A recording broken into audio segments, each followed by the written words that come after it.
The Realm. Do you know what the Realm is? It's the thousand blades of Aegon's enemies. A story we agreed to tell each other over and over till we forget that it's a lie. What's up, ladies and gentlemen? Welcome back for another Game of Thrones Season 8 theory video. What I want to talk about today is actually my favorite theory of mine. Ever since I created my channel, I have made over 350 different videos about Game of Thrones. I have given my thoughts on pretty much every character that is still active in the show, but out of all those videos, this is the one I like the most. I was already very confident about this theory, but I have some more evidence that I think backs it up even more. Now, I do have to admit, most of this evidence was taken directly from the books, but I still think there is a very good chance it can happen in the show too. There is some foreshadowing for this in the television show as well. Not to mention, Dan and Dave did talk to George R.R. Martin about how his books will end. I know some of you have seen my other video about this theory, but even if you have, I still think you will like this video because I'm including some extra evidence my last video did not have. Before we get started, I do want to thank the sponsor of today's video. This video is sponsored by Squarespace, and whether you need a domain, a website, or even an online store, I would highly recommend that you check out Squarespace. Now, as you can see by the title of this video, I want to talk about what I think it will take to defeat the Night King for good. This is something that I think almost all of us have thought about. I know I have ever since the White Walkers were first introduced in the opening episode. Now, obviously, we did not see the Night King at that time, but I always wondered what it would take to stop the White Walkers.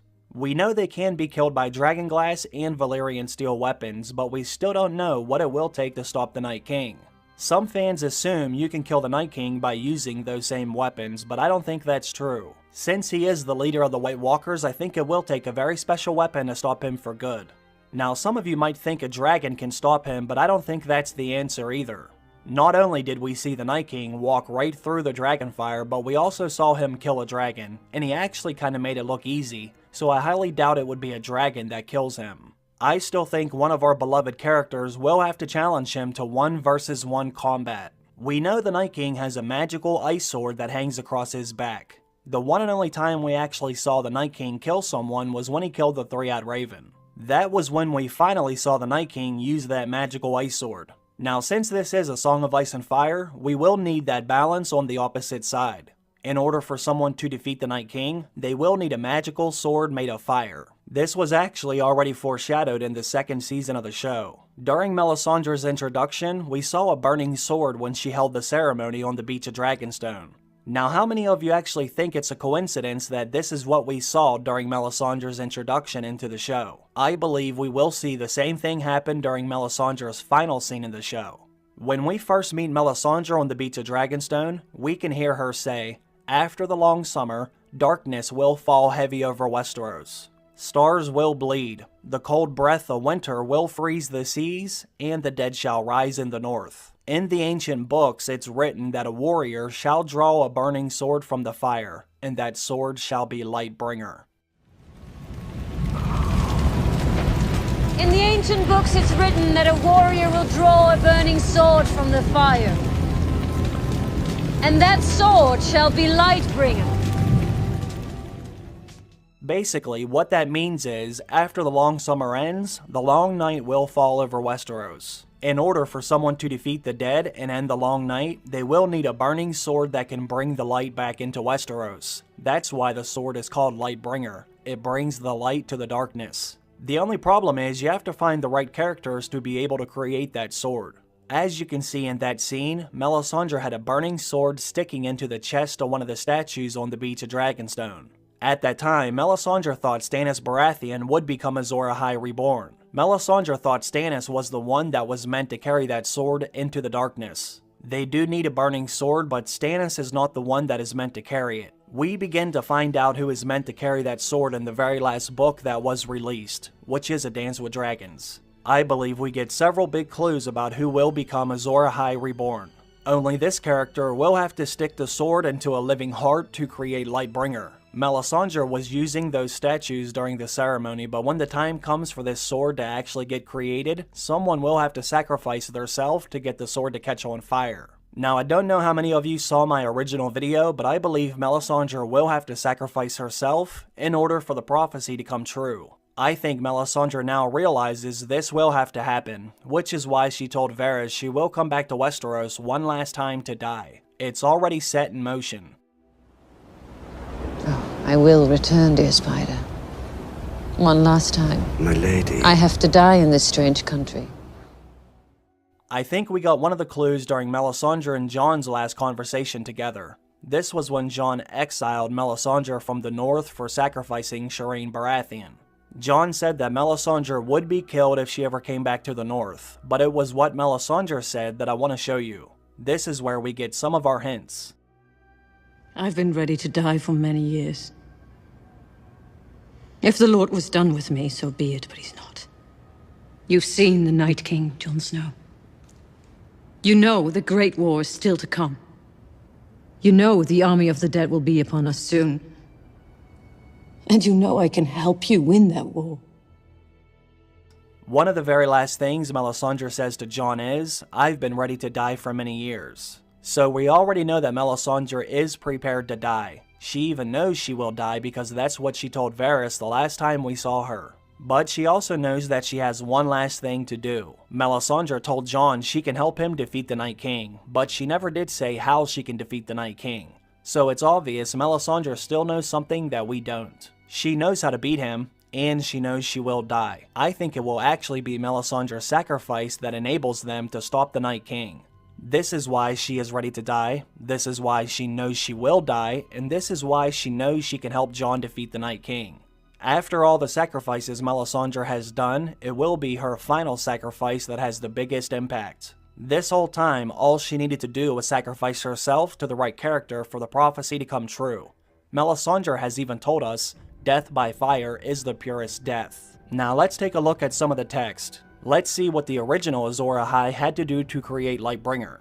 Make sure you look very closely at the words because we will see them again in some of the other chapters about Melisandre. I just want to take a look at what it says right at the moment the sword is stuck into Nissa Nissa's chest. It says, "Nissa Nissa," he said to her, for that was her name, "bare your breast." She did this thing, why I cannot say. And Azor Ahai thrust the smoking sword through her living heart. It is said that her cry of anguish and ecstasy left a crack across the face of the moon. Try to remember that text, because how it was worded is the key to Melisandre being Nissa Nissa. Now let's break it down sentence by sentence, that way I can show you that Melisandre is without a doubt Nissa Nissa. The first thing you need to understand is how the sword can catch on fire if it's stuck in Melisandre's heart. How would that actually make it catch on fire? Well, we have been told time and time again that Melisandre has a fire burning inside of her. There are a number of different quotes in the books that indicates this. Not only do they mention Melisandre has fire burning inside of her, but one of them just flat out says Melisandre is fire, and her hair is even blood and flame. We get another clue when Jon and Melisandre are riding in the elevator together. This is when Jon finds out how Melisandre is able to be at the wall without wearing heavy fur coats like all the men of the Night's Watch. Jon says, "You are not cold, my lady?" Melisandre laughs at this. She says, "Never." Then the ruby at her throat starts to pulse, in time with the beating of her heart. Melisandre says, "The Lord's fire lives within me, Jon Snow." This scene happens in the show and in the books. There is a good reason why we are told this. That's because we need to know Melisandre has fire burning inside of her. That way, when the sword is stuck into her heart, we will know why it catches on fire. This is actually shown right on Melisandre's very own banners. We have seen this symbol ever since Melisandre was introduced. Melisandre literally has a burning heart right on her flag. Now, one of the most fascinating clues in my opinion is when Jon thinks about the way Melisandre smells. Jon notices this at the same time Melisandre tells him she has a fire burning inside of her. Again, this is when they are riding in the elevator together. It says, "In the close confines of the iron cage, he was acutely aware of the Red Woman's presence. She even smells red. The scent reminded him of Mycon's forge, of the way iron smelled when red hot. The scent was smoke and blood, kissed by fire." This says Melisandre smells like a forge, which we all know that is where swords are created. The smell reminds Jon of Mycon's forge, the way iron smells when you melt it down and it turns red hot. The scent was smoke and blood. Melisandre smells like that because she is meant to have a sword forged inside of her. She already smells like that. Now let's take a look at another clue from the show. This is when Melisandre and Jon Snow are at Castle Black together. This happens during the scene when we see Melisandre try to seduce Jon. What I find interesting about this scene is Melisandre actually talks about her and Jon creating something together, and you can guess what she references. Melisandre says they can create light. I believe that is a reference to Lightbringer.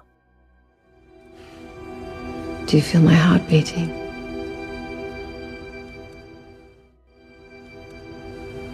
There's power in you. You resist it, and that's your mistake. Embrace it. In our joining, there's power. Power to make life. Power to make light. Did you notice what Melisandre did right before she said that to Jon? She bared her breast, which is what Nissa Nissa did right before Azor Ahai stuck his sword into her chest. Melisandre bares her breast, then she talked about creating light. Okay, so let's go over what we know so far. Melisandre has told us she has a fire burning inside of her. Melisandre never gets cold, and Jon even notices she smells like a burning sword. Then, Melisandre tells Jon they can create light together. Melisandre also told Jon she can help him defeat the Night King, and she told Varys she will die next season. Are you starting to notice the connections here? Let's continue. Now let's go back to the prophecy. Let's take another look at that text. It says, Azor Ahai thrust the smoking sword through her living heart. Notice how it says living heart. It doesn't just say heart. Now let's take a look at what Davos says when he thinks about killing Melisandre. This is shortly after the battle at Blackwater Bay. Notice how he references Melisandre's heart. It says, I will cut the living heart from her breast and see how it burns. Not only does it reference a living heart just like the prophecy does, but it also references a burning heart. And this is directly connected to Melisandre. Now let's take a look at the prophecy again. This time I want to look at the last sentence. After the sword is stuck into her heart, it is said that her cry of anguish and ecstasy left a crack across the face of the moon. I want to focus on the word ecstasy. If you go through all 5 books that George R. R. Martin has released in A Song of Ice and Fire, you can only find the word ecstasy 5 times in all of those books. The very first time we see the word ecstasy in the books is during this prophecy, but the other times we see this word in the books are all references to Melisandre.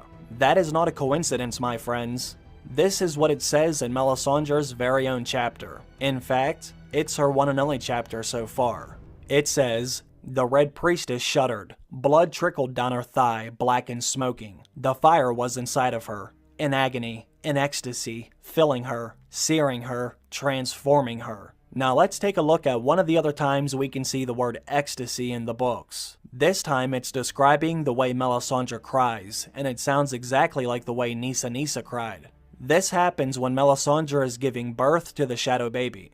This is what Davos notices. It says, blood ran down her thighs, black as ink. Her cry might have been agony, or ecstasy, or both. When Nissa Nissa cried, it says her cry was of anguish and ecstasy. When Melisandre cries, it says her cry was of agony or ecstasy.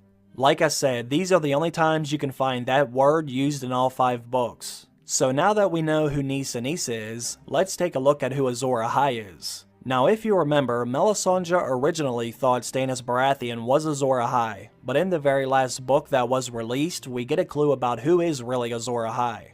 We find this out in Melisandre's one and only chapter thus far. When Melisandre looks into the fire, she prays for a glimpse of Azor Ahai, but the only thing R'hllor shows her is snow. Now look at the way George R. R. Martin wrote that sentence. The word snow is actually capitalized. That's because he is referencing a character's name, as in Jon Snow. He is not talking about the snow that falls from the sky. So, whenever Melisandre looks into the fire to see who Azor Ahai is, the only thing she can see is snow. We get another very good clue in the same book. This time it happens during one of Jon Snow's dreams. In this dream, it says Jon Snow is armored in black ice, and he has the burning red sword in his fist. This is why it's Jon Snow who notices Melisandre never gets cold, and he notices Melisandre smells like a burning red sword. George R. R. Martin is leaving these breadcrumbs all throughout Jon and Melisandre's chapters. There is a reason why it's Jon who notices these things. Now let's take a look at something else. In the books, Maester Aemon actually leaves Castle Black with Samwell Tarly. They travel to Old Town together when Sam goes to try to become a Maester. Now right before Maester Aemon leaves Castle Black, he gives Jon Snow a book. There is one section in the book that Maester Aemon really wants Jon Snow to read. He makes sure to leave a bookmark in that section he wants Jon to look at. When Jon opens the book to that section, it tells of the story about Azor Ahai and Nissa Nissa. When Jon reads the chapter about Azor Ahai and Nissa Nissa, we also get another clue that connects Melisandre and Nissa Nissa together. Let's see what it says. Lightbringer was never cold to the touch, but warm as Nissa Nissa had been warm. This means Nissa Nissa was never cold either, as in she must have had a fire burning inside of her too, just like Melisandre. The evidence almost becomes overwhelming once you actually step back and take a look at it all. Melisandre will come back to Westeros one last time to give the ultimate sacrifice. Not only did she say she is ready to die, but she also knows she will die. She told Jon she can help him defeat the Night King, and I think this is how she will accomplish that. The fire that's burning inside of Melisandre will consume Jon Snow's sword once he shoves it into her heart. Death by fire is the purest death. Let me know what you think about this updated video. Let me know if you think Melisandre is Nissa Nissa. Leave your thoughts down below. Before I go, I do want to thank Squarespace for sponsoring today's video. For those of you that don't know, you can use Squarespace to help build your own website. Like I said before, I used to think it was very difficult to create your own website, but Squarespace makes their service very easy to use and understand. They do have an all-in-one platform that even provides 24/7 customer support. If you were thinking about creating your own website, I would highly recommend that you go to squarespace.com for your first free trial. Then, once you're ready to launch, go to squarespace.com/talkingthrones to save 10% off your first purchase. Go to the description of this video to find their link. Thank you all very much. I hope everyone has a great day, and I hope to see you all come back when the final season begins in just a few days. Thanks for watching. I will see you soon. Bye.